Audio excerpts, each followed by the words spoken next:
তোরদহনের অগ্নিশিখা লেখিকা জুনায়ে জিনু পর্ব ৪৯-এর প্রথমাংশ। নেহা আপু আর কতক্ষণ? এই তো বাবা হয়ে গেছে হয়ে গেছে, একটু ধৈর্য ধরে বসো তো, এত অধৈর্য হচ্ছ কেন?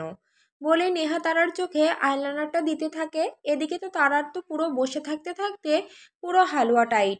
প্রায় ১ ঘন্টা হলো সে বসে আছে। নেহা তাকে কি এত সাজাচ্ছে সে ভেবে পায় না। তার উপর পরিয়েছে শাড়ি, গরমে তার জীবন যায় যায়।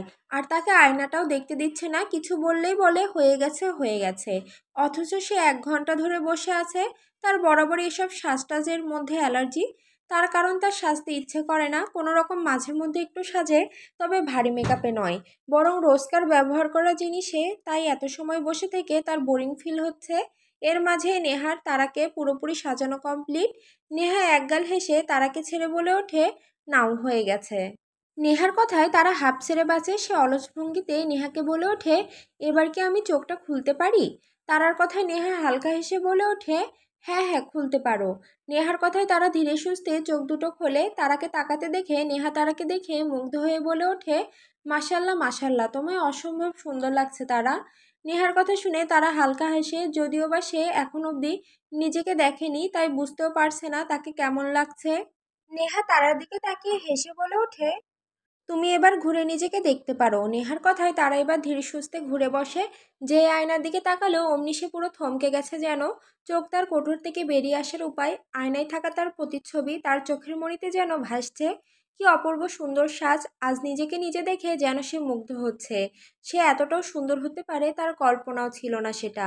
আজ প্রথমবার সে এত গর্জিয়াস সাজে সেজেছে। তবে আহামরিটাও এতটাও গর্জিয়াস সাজ নয়, মোটামুটি। তার পরনে রয়েছে খুব সুন্দর একটি শাড়ি, যেটা তার শরীরে খুব সুন্দর মানিয়েছে। শাড়িটির রং মূলত হালকা অফ হোয়াইট, বা হবে হয়তো হালকা গ্রে রঙের। খুবই নরম ও হালকা কাপড়ে তৈরি, সম্ভবত মসলিন সফট কটনের ওপর কাজ। এর গায়ে সূক্ষ্ম হাতে এমব্রয়ডারি করা রয়েছে ছোট ছোট গোলাপি রঙের ফুল, আর তার সাথে সবুজ ছোট পাতার কাজ, যা শাড়িটিকে এক অনন্য নারীত্বের স্পর্শ দিয়েছে। পাড়ে রয়েছে ডিপ পার্পল বা বেগুনি রঙের কন্ট্রাস্ট, যা পুরো শাড়িটির সৌন্দর্য আরও ফুটিয়ে তুলেছে। তারা অবাক হয়ে শুধু তাকে দেখছে নিজেকে। সে কিছু বলবে সেই ভাষায় হারিয়ে ফেলেছে। নেহা পাশ থেকে মুচকি মুচকি হাসছে। তার মাঝে তারা রুমে প্রবেশ করে তিথিরা সকলে। তিথি রুমে ঢুকতে ঢুকতে বলে ওঠে, কিরে হলো তো? আর বলতে পারে না তিথি, তার আগেই চোখ তুলে তারার পানে তাকাতেই সে স্তব্ধ হয়ে যায়। তারা ঘুরে তাকায় তার পানে। তারাকে দেখে সকলের বলার ভাষা যেন হারিয়ে ফেলেছে। সকলের মুখের রিয়াকশন দেখে নেহা শুধু মিটিমিটি হাসছে। আর তারা চেয়ে তিথিদের দিকে।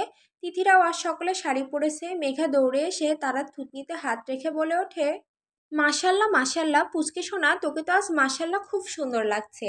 মেঘার কথায় তারা লজ্জায় মাথা নামিয়ে নেয়। একে করে সকলে তার কাছে এসে প্রশংসায় ফেটে পড়ে। তারাকে তারা এভাবে কখনো দেখেনি, তাই আজ অনেকটা অন্যরকম লাগছে তাদের কাছে। সবচেয়ে বড় কথা, অসম্ভব সুন্দর লাগছে তারাকে তাদের কাছে। সকলে আজ তারার মতো করেই শাড়ি পরেছে, তবে সকলের শাড়ি ভিন্ন ও ডিজাইনটাও আলাদা। সবাই বেশ সুন্দর করে সেজেছে। সকলে যখন এটা ওটা নিয়ে কথা বলতে ব্যস্ত, তখন তিথি তারার কাছে এগিয়ে গিয়ে তার পাশে দাঁড়ায়। তারা তাকায় তিথির পানে। তিথি তারার দিকে কিছুটা হেলে ফিসফিস করে বলে ওঠে, এই তোর আর ভাইয়ার বাসর টাসর হয়েছে রে? হুট করে তিথির এহেন কথায় তারার চোখ কোঠর থেকে বেরোবার উপায়। তারা চোখ বড় করে ড্যাব ড্যাব করে তাকিয়ে আছে তিথির পানে। তবে তিথির এতে কিছু এলো গেল না। সে আগের ন্যায় হেসে বলে ওঠে, কিরে বলছিস না কেন, ভাইয়ার সাথে তোর বাসর হয়েছে? তিথির কথায় তারা তড়িঘড়ি করে তিথির মুখ চেপে ধরে, দাঁতে দাঁত চেপে বলে ওঠে, কী সব বলছিস? কেউ শুনতে পারলে কি হবে? তারার কথায় তিথি তাকে পাত্তা না দিয়ে তারার হাত তার মুখ থেকে টেনে সরিয়ে ঝরঝরে কণ্ঠে বলে ওঠে, ধুর রাখ তো তোর আজাইরা প্যাচাল, আমি তোকে যেটা জিজ্ঞেস করছি তার উত্তর দে। তিথির কথায় তারা রেগে বোম। সে আশেপাশে তাকায় সকলের পানে। সকলে কথা বলছে নিজেদের ভেতর। তারা ফের তিথির পানে রাগী দৃষ্টিতে তাকিয়ে কটমট করে বলে ওঠে, তুই কি চুপ করবি? তিথি তারার কথায় সোজাসাপটা উত্তর দেয়, না করব না, তোকে যেটা জিজ্ঞেস করেছি সেটা বল। তিথির কথায় ভীষণ ক্ষিপ্ত হয় তারা। সে বুঝে গেছে এই মেয়ে এত সহজে থামবে না। এই মেয়েকে সে খুব ভালো করে চেনে। তার উত্তর না পাওয়া অবধি এই মেয়ে থামবে না। তারা এবার না পেরে দাঁত চেপে বলে ওঠে, না। তারার কথায় তিথি গদগদ হয়ে পড়ে। তিথির বাহু দিয়ে তারাকে হালকা করে ধাক্কা মারে। ভ্রুকুচকে তাকায় তারা। তিথি দুষ্টু হেসে বলে ওঠে, তাহলে তো আজ তোদের বাসরটা হয়েই যাবে, মিলিয়ে নিস। সূর্য ভাই আজ তোকে দেখলে আমি শিওর পাগল হয়ে যাবে। আজ তো তোর আর সূর্য ভাইয়ের বাসর হবেই হবে, মিলিয়ে নিস। বলেই দুষ্টু হাসি তিথি। এদিকে তারা তিথির কথাই যেন তার কান দিয়ে ধোঁয়া বের হচ্ছে। সে রাগে কটমট করে বলে ওঠে, কী সব ফালতু বকছিস, তোর লজ্জা করে না? তারার কথায় তিথি বলে ওঠে, ফালতু বকছি না, তুই মিলিয়ে নিস আমার কথা। তারার এবার তিথির দিকে তাকিয়ে দাঁতে দাঁত চেপে বলে ওঠে, এই তুই চুপ করবি? পাত্তা দেয় না তিথি। সে আরও কিছু বলার জন্য মুখ খুলতে নিলে তার আগেই তারা তাকে চোখ রাঙায়। তিথি আর তারপর কিছু বলতে গেলে ফের একই কাজ করে তারা। তা দেখে তিথি মুখ ভেঙচি কেটে অন্য পাশ ফিরে তাকায়। তিথিকে থামতে দেখে নিঃশ্বাস ফেলে তারা। রাত ৮টা। জাহানারা মঞ্জিল হাজারো আলোয় রাঙিয়ে তুলেছে নিজেকে। চারিপাশে হাজারো আলোর মেলা। জাহানারা মঞ্জিলে মানুষের সমাগম সমাহার। সকল মেহমান চলে এসেছে। যদিও এখানে কোনো বাহিরের লোক নেই, সব হচ্ছে তাদের গ্রামের কিছু আত্মীয় স্বজন। শহর থেকে ঘটা করে আর কাউকে দাওয়াত করা হয়নি। যেহেতু বিয়ে আর হলুদ প্রোগ্রামটাতে সকলে জয়েন করেছে, তাই আর শহর থেকে কাউকে ডাকা হয়নি। ইতিমধ্যে তানিয়া বেগম ও তহিদ খানকে নিয়ে আসা হয়েছে। তানিয়া বেগমকে তার ৩ জা ও বোন নিয়ে নিচে এসেছে। আর তহিদ খানকে তার ভাইয়েরা। তানিয়া বেগমকে অসম্ভব সুন্দর করে সাজানো হয়েছে। তার পরনে কালো খয়েরি জামদানি শাড়ি ও স্বর্ণের গহনা পরানো হয়েছে আর খুব সুন্দর করে সাজানো হয়েছে তাকে। তহিদ খানকেও তানিয়া বেগমের শাড়ির কালারের সাথে মিল রেখে পাঞ্জাবি পরানো হয়েছে। বরকনে বলে কথা, সেম সেম তো পড়তেই হবে। তুর্য ও তাহসানরা একপাশে দাঁড়িয়ে গল্প করছে। আপাতত এখন তাদের কোনো কাজ নেই, এখন তারা কাজমুক্ত। তো হচ্ছে সকলে যখন খাবার খেতে বসবে তখন, তাই এই মুহূর্তটা সকলে একটু রিল্যাক্স মুডে আছে। আর সকলেই প্যান্ট শার্ট ও কোট পরেছে। যদিও প্রথমে এটা প্ল্যানে ছিল না, কিন্তু যখন তুর্যকে সকলে প্যান্ট শার্ট পরতে দেখলো তখন তাদের এটা ভালো লেগে গেল। তাই তারাও প্যান্ট শার্টটা পরে নেয়। সকলের কথা বলার মাঝখানে সিঁড়ির কাছে এসে থামে তারারা। সব মেয়েরা মাত্র নেমেছে, তার কারণ নেহা তারা কেউ সাজাতে সাজাতে আর সে সাজতে পারেনি, তাই সকলে মিলে তার জন্য অপেক্ষা করে বসেছিল। নেহার সাজ হলে একসাথে বেরোবে বলে, তাই এত লেট তাদের। তারা সিঁড়ির ওপর থেকে পুরো বসার ঘরটা একবার পরখ করে। পাশ ফিরে তাকাতেই দেখা মেলে তুর্যের। স্থির হয় সে তুর্যকে দেখে। চোখ আটকে যায় তুর্যতে। অসম্ভব লাগছে আজ তুর্যকে। তুর্য আজ শুভ্র সাদা রঙের শার্ট ও কালো প্যান্টও পরেছে। শার্টখানা ইন করে রেখেছে কাঁধে এক সাইডে। ডান হাত কিছুটা উঁচু করে কাঁধের সাথে ঝুলিয়ে রেখেছে কালো কোটখানা। তাহসানদের সাথে বাম হাত নাড়িয়ে নাড়িয়ে কিছু বলছে তুর্য। তারা শুধু তা মুগ্ধ হয়ে দেখছে। আর আশেপাশে কি হচ্ছে না হচ্ছে তার কোনো কিছুতেই খেয়াল নেই। সে শুধুমাত্র তুর্যতে ব্যস্ত। পাশ থেকে তিথি তারাকে এমন থেমে যেতে দেখে ভ্রু কুঁচকে বলে ওঠে, কিরে দাঁড়িয়ে পড়লি কেন? ধ্যান ভাঙে তারা। সে থতমত খেয়ে তাকায় তিথির পানে। তিথি কি বলেছে তা বুঝতে পারেনি সে। তারাকে তাকাতে দেখে তিথি নিজেই বলে ওঠে, কিরে থেমে গেলি কেন, হাট। তারা তিথির কথায় আমতা আমতা করে না মাথা নাড়াতে থাকে। তুর্যের পানে আরও এক পলক তাকিয়ে সে হাঁটা শুরু করে। নিচ থেকে টয় আর ডালিয়া বেগম রাগে ফুঁসতে তারাকে দেখে। তারা অনেক আগেই নেমেছে আর ওদের সাজের কথা না হয় বাদই দিলাম। ওদের সাজ মানেই জয় বাংলা সাজ। এর মাঝেই জয় সিঁড়ির পানে তাকায়। সকল মেয়েদের আসতে দেখে তার মাঝে তারার ওপর তার সবার আগে চোখ যায়। যেহেতু তারা সামনেই ছিল, জয় তুর্যের পানে তাকিয়ে ধীর কণ্ঠে বলে ওঠে, ওই দেখ তোর তারা আসছে। জয়ের কথা শুনে তুর্য তড়িৎ গতিতে না তাকিয়ে ধীর গতিতে পেছন ফিরে তাকায়। আর সাথে সাথে থমকে যায় তার হৃদস্পন্দন। তুর্যের শরীর জুড়ে কাঁপুনি বয়ে যাচ্ছে। এক নিমেষে তার শরীরের সমস্ত লোম দাঁড়িয়ে পড়ে, যেন শরীর কিছু টের পেয়ে গেছে যা মন এখনো বোঝার চেষ্টা করছে। রক্ত যেন উল্টো পথে ছুটছে, মগজে নয় হৃদয় থেকে বেরিয়ে হৃদয়ে ঢুকে যাচ্ছে, যেতে চাইছে বারবার। শ্বাস আটকে আসে বুকের মধ্যে। কেউ যেন পাথর চাপা দিয়েছে, কিন্তু সেই পাথরটা যেন সুখের ভারে ভারী হয়ে উঠেছে। তারাকে আর শাড়িতে দেখে তার অবস্থা বেহাল। শাড়ির সাথে মিলিয়ে সে আজ ডায়মন্ডের নেকলেস পরেছে। দুহাতে তার সাদা পাথরের সারি সারি চুড়ি। খোলা চুলগুলো ছেড়ে রাখা। ডান কানের পাশে একটা ছোট গোলাপ ফুল। ঠোঁটে ডার্ক মেরুন রঙের লিপস্টিক। অসম্ভব সুন্দর লাগছে তাকে, যেন সিঁড়ি বেয়ে নেমে আসতে এক অপ্সরা। তারা এর মাঝে লাজুক চোখে তাকায় তুর্যের পানে। সঙ্গে সঙ্গে যেন সেই চাহনি তার পুরো শরীরের শক্তি সে হারিয়ে ফেলেছে। দাঁড়ানোর শক্তিটুকু সে পাচ্ছে না। তুর্য আর না পেরে দুপা পিছিয়ে গিয়ে পড়ে যেতে নিলে জয় ও তাহসান তাকে ধরে ফেলে। তাহসান তড়িঘড়ি করে ব্যস্ত কণ্ঠে বলে ওঠে, এই তুর্য, কি হয়েছে তোর? শরীর খারাপ লাগছে? তাহসানের কথায় তুর্য শুধু জোরে জোরে নিঃশ্বাস নিয়ে হাঁপাতে হাঁপাতে বলে ওঠে, প্লিজ আমায় ধর, আমি শরীরের সমস্ত শক্তি হারিয়ে ফেলেছি। আমি যে আর পারছি না দাঁড়াতে, আমাকে কোথাও বসা। তুর্যের কথায় ব্যস্ত হয়ে পড়ে সকলে। তাহসান তড়িঘড়ি করে তুর্যকে নিয়ে বসায়। এদিকে তারা তুর্যের দিকে তাকায়। তাহসানরা তাকে ধরে নিয়ে গিয়ে বসাচ্ছে দেখে তারা ভ্রু কুঁচকে তাকায় সেদিক পানে। তুর্যের দিকে তাকাতে সে দেখতে পায় তুর্য কিছুটা দুর্বল মনে হচ্ছে। তার উপর তাহসানরা তাকে ধরে বসাচ্ছে। ছ্যাদ করে ওঠে তারার বুকের ভেতরখানা, মনে হানা দেয় তুর্যের অসুস্থতার কথা, হয়তো অসুস্থ হয়ে পড়েছে। তারা আর এক মুহূর্ত দাঁড়িয়ে না থেকে দৌড়ে যায় তুর্যের কাছে। তুর্য তখনও জোরে জোরে নিঃশ্বাস নিচ্ছে, সকলে বুঝতে পারছে না হুট করে হলোটা কি তুর্যের। তারা দৌড়ে তুর্যের কাছে এসে হন্তদন্ত হয়ে বলে ওঠে, তুর্য ভাই, কি হয়েছে আপনার? আপনি এমন করছেন কেন? কোথায় খারাপ লাগছে আপনার? তারার কথায় তুর্য তাকায় তারার পানে। এবার তুর্যের যেন মরে যাবার উপায়, তারার কাছে আসাটা সে নিতে পারছে না। এই বুঝি এখন তারাকে না ছুঁতে পারলে সে মরেই যাবে। তারা ব্যাকুল চোখে তাকিয়ে আছে তুর্যের পানে। তুর্য তারার চাহনি সহ্য করতে না পেরে এবার তড়িৎ গতিতে উঠে দাঁড়ায়। সকলে তাকায় তার পানে। তুর্য তারার পানে না তাকিয়ে থমথমে কণ্ঠে বলে ওঠে, এখনই আমার রুমে আয়, দেরি যাতে না হয়। বলে আর এক মুহূর্ত সেখানে দাঁড়ায় না। তুর্য হনহন করে হাঁটা দেয় নিজের রুমের দিকে। তারা অবাক দৃষ্টিতে তাকিয়ে আছে। সে বুঝে উঠতে পারছে না হঠাৎ কি হলো, আর এভাবে কিছু না বলেই চলেই বা গেল কেন, আর তাকে ডাকছেই বা কেন ভাবতে থাকে তারা। তারা তুর্যের রুমের সামনে এসে থামে। হাত পা কাঁপছে, তার ভয় লাগছে বেশ। তুর্য তাকে কেন আসতে বলল ভেবে পাচ্ছে না সে। তার উপর তুর্যের সেই চাহনি যেটা তাকে আরো বেশি ঘাবড়ে দিচ্ছে। তারা শুকনো ঢোক গিলে এবার দরজা হালকা ধাক্কা দিতেই দরজা খুলে যায়। তারা সেদিক পানে তাকায়। তারা কাঁপা কাঁপা পায়ে প্রবেশ করে রুমের ভেতরে। তারা ঢুকতেই দেখতে পায় তুর্য বিছানায় মাথা নিচু করে বসে আছে। তার প্রবেশে তুর্য তার পানে তাকায়। তারার কেমন জানি এক অনুভব হয় এই চাহনিতে।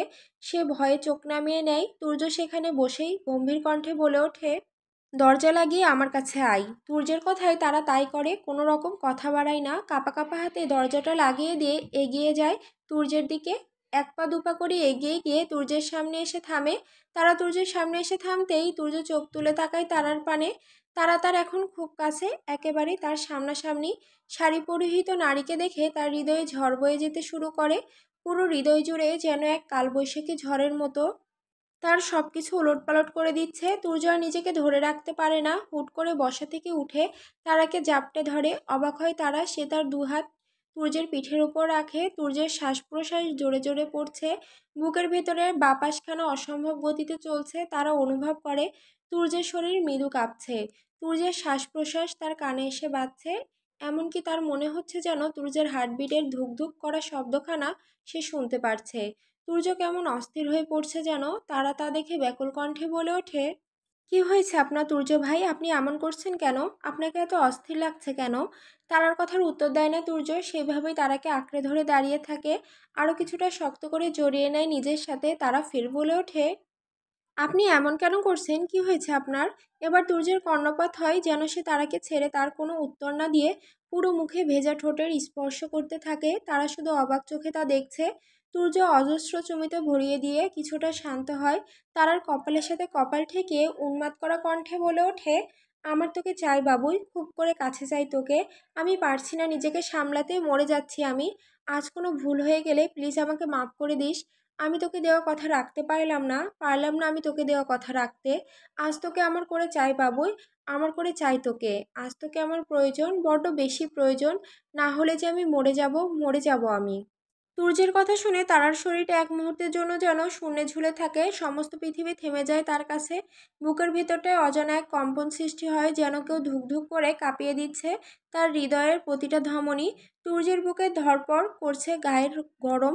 শ্বাসের প্রতিটি স্পন্দন যেন তারার নিজের অস্তিত্বকে ধ্বংস করে দিচ্ছে। তারার ভাবনার মাঝে তুর্য তারার ঠোঁটে শব্দ করে চুমু খায়। শাড়ির ফাঁকে উন্মুক্ত পেটখানা আঁকড়ে ধরে তুর্য। কেঁপে ওঠে তারা। আঁকড়ে ধরে তুর্যের বুকের বাঁদিকের শার্টখানা। তুর্য ধীরে ধীরে তারার গলার কাছে এগিয়ে যায়, ঠোঁট নামিয়ে তাতে টুকরো টুকরো চুমুতে ভরিয়ে দিতে থাকে। তারার তা চোখ বন্ধ করে অনুভব করতে থাকে। তার নিঃশ্বাসের মাত্রাও বেড়েছে। তারার শ্বাস প্রশ্বাস জোরে জোরে পড়তে থাকে।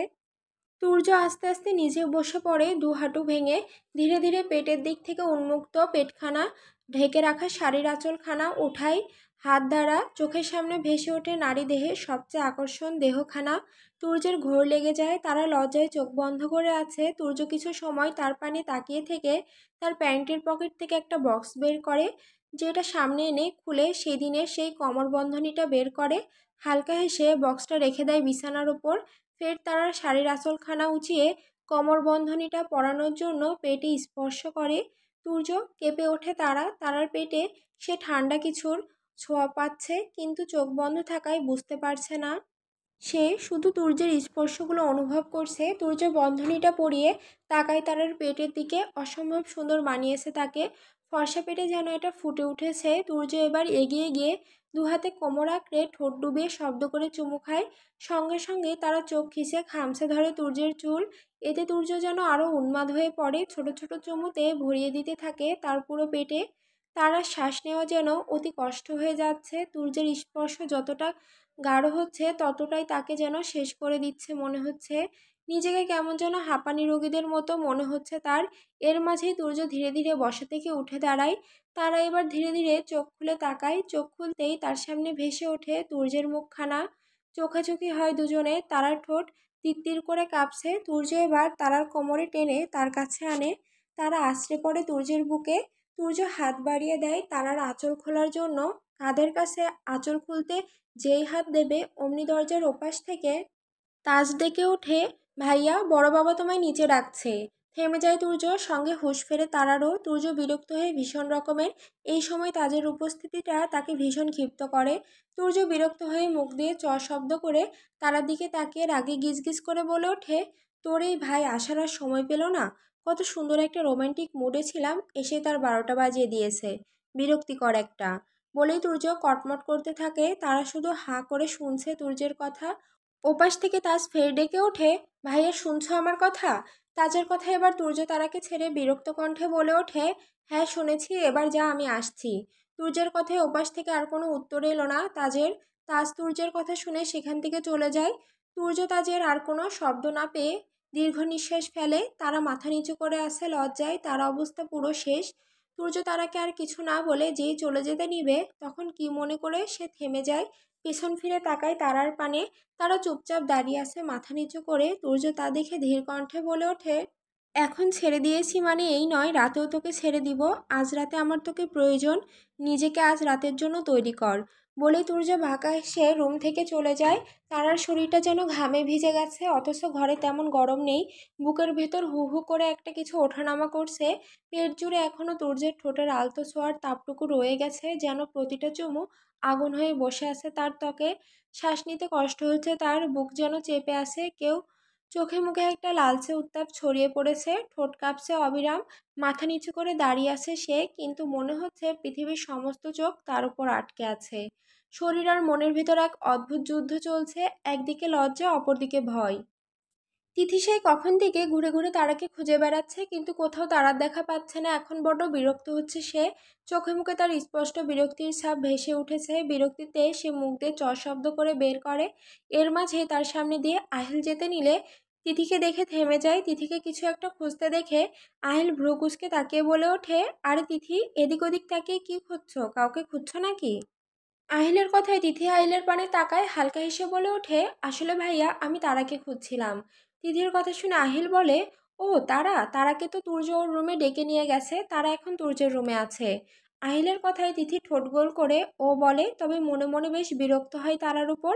এদিকে সে হন্যে হয়ে খুঁজে বেড়াচ্ছে আর মহারানী সেখানে জামাইয়ের আদর খাচ্ছে। ভেবেই তিথির আগে কটমট করতে থাকে। আহিল তিথিকে দাঁড়িয়ে থাকতে দেখে বলে ওঠে, আর কিছু প্রয়োজন তোমার? আহিলের কথায় তিথি তার ভাবনা থেকে বেরিয়ে এসে একরাশ হাসি টেনে বলে ওঠে, না ভাইয়া, আর কিছু লাগবে না, আমি শুধু তারাকেই খুঁজছিলাম। তিথির কথা শুনে আহিল ও বলে শুধু হাসে। এর মাঝে ওপর থেকে তাজ নেমে আসে। সিঁড়ির শেষ ধাপে এসে ডান দিকে তাকাতেই তার চোখে পড়ে তিথি আর আহিলকে। দুজনে হেসে হেসে কিছু একটা বলছে, তবে সেটা তার কানে আসতে না। তবে সে শুধু তিথির হাসিটা দেখেছে। বেশ হাসছে তিথি। সাথে আহিলও চোয়াল শক্ত হয়ে আসে। তাজের আর সহ্য করতে পারছে না এসব সে। অনেক হয়েছে এসব নাটক। আজের একটা হেস্তনেস্ত করেই তবে সে ছাড়বে। যেই ভাবা সেই কাজ। তাজ রাগে কটমট করতে করতে তিথিদের পানি এগিয়ে যায়। তিথি তখন আহিলের সাথে কথা বলছিল। হুট করে কোথা থেকে তাজে সে তার হাত ধরে। তিথি চমকে তাকায় সেদিকে। তাজকে দেখে তার ভ্রু কুঁচকে আসে। আহিল অবাক চোখে তাকায় তাজের পানে। তিথি কিছু বলার আগেই তাজ আহিলের দিকে তাকিয়ে হালকা হেসে বলে ওঠে, সরি আহিল ভাইয়া, আমরা একটু আসছি। বলে আর এক মুহূর্ত সেখানে না থেকে তিথির হাত ধরে টানতে টানতে নিয়ে যেতে থাকে বাড়ির বাহিরে। পেছন থেকে আহিল এসব দেখে কপালে 3 ভাঁজ ফেলে। সে বুঝে উঠতে পারে না হঠাৎ কি হলো। অন্যদিকে তিথি তাজের থেকে তার হাত ছাড়ানোর চেষ্টা করতে করতে বলে ওঠে, আমায় কোথায় নিয়ে যাচ্ছেন এভাবে? ছাড়ুন আমাকে। তিথির কথায় পাত্তা দেয় না তাজ। সে রাগে হিড়হিড় করে টানতে টানতে নিয়ে যেতে থাকে তিথিকে। এতে বেশ বিরক্ত হয় তিথি। সে বারবার বলে যাচ্ছে তার হাত ছাড়তে, কিন্তু তাজ তার হাত কিছুতেই ছাড়ছে না। তিথির এতে রাগ হয় তার প্রচণ্ড রকমের। এর মাঝেই তাজ তিথিকে নিয়ে জাহানারা মঞ্জিলের বাইরে এসে বাড়ির পেছন দিকটায় নিয়ে গিয়ে ছুঁড়ে দেওয়ালের সাথে চেপে ধরে তাকে। রাগে তাজের চোখ মুখ লাল হয়ে গেছে। তিথি রাগে চিৎকার করে বলে ওঠে, এসবের মানে কি তাজ ভাইয়া? আপনি আমাকে এখানে এভাবে টেনে কেন নিয়ে এসেছেন? আর বলতে পারে না তিথি। তার আগেই তাজ তার দুগাল চেপে ধরে। ব্যথায় তিথি আর্তনাদ করে ওঠে। তাতে পাত্তা দেয় না তাজ। রাগে হিসিয়ে বলে ওঠে, তুই এত কিসের ওই আহিলের সাথে কথা বলিস শুনি?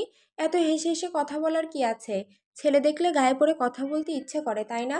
তাজের কথা শুনে তিথি অবাকের সপ্তম আকাশে। কি বলে এসব তাজ? সে ছেলে দেখে গায়ে পড়ে কথা বলে মানে?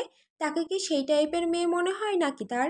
তিথির রাগ হয় প্রচণ্ড রকমের। সে রাগে চিৎকার করে বলে ওঠে, কী সব বলছেন এসব? আমাকে কি আপনার ফালতু মেয়ে মনে হয় যে ছেলে দেখে গায়ে ঢলে পড়ি? তিথির কথা শুনে তাজ গিজগিজ করে বলে ওঠে, মনে করার তো কিছু নেই, তোর আচার আচরণেই বোঝা যাচ্ছে।